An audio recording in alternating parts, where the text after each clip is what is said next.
Hi everyone, welcome to lesson 3 of the Patons Honeycomb Aran stitch along. Today we're just going to zone in on the sleeves. Working on the 2 sleeves should keep you busy for this session of the stitch along.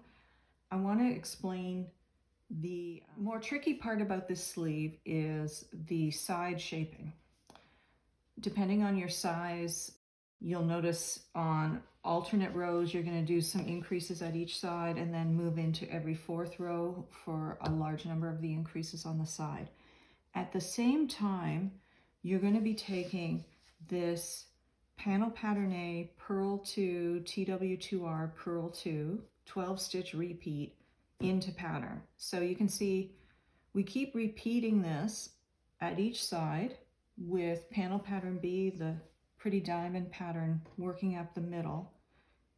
Both sides of the sleeve have this cable Purl 2 TW2R Purl 2 repeat happening to give a nice fully textured sleeve. A lot of times in a cable sweater you'll see the sides of the sleeve are just stocking stitch or some kind of plain other texture. We decided to go all in and keep this very, very fully cabled, which is kind of a prettier solution. And also once you get into the raglan shaping, you'll see that the cable becomes part of the nice texture up on your sleeve head in your raglan.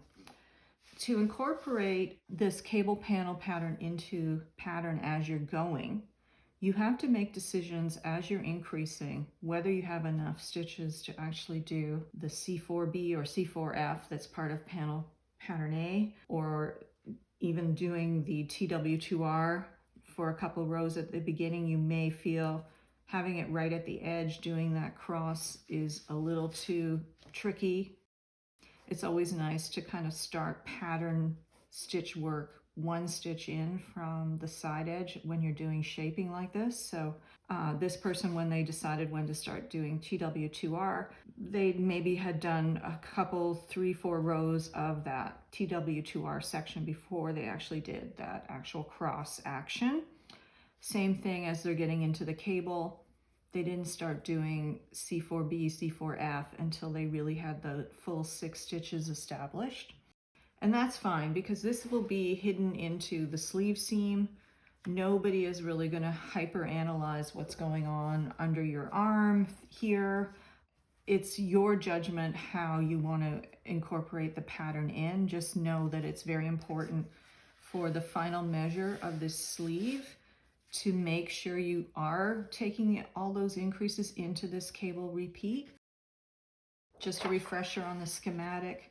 These measurements are based on knowing that portion on each side of that sleeve was worked in cable pattern. And when you block the sleeve later, you'll use those measurements as your guide.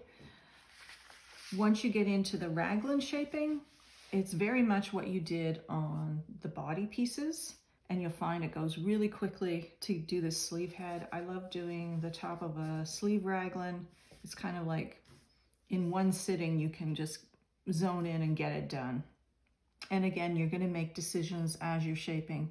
Do I have enough to cross here or there? And you can see decisions this knitter had to make as they were going through, when they could cross, when they couldn't. This again won't be hyper analyzed. It's going to be in a nice seam. It'll just look like a nice all over cable pattern happening. The top of your raglan shaping ends with the stitches being held on a holder, very similar to how the back neck is. These stitches will be part of the neckband.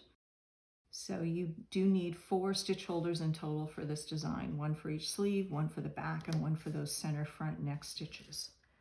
So the next part of our journey is going to be the final steps, where we're going to talk about sewing the seams of the raglan and the side seams and picking up along that neckband for the final finish. I hope you enjoy working the sleeves, and we'll see you in the next lesson. Thanks.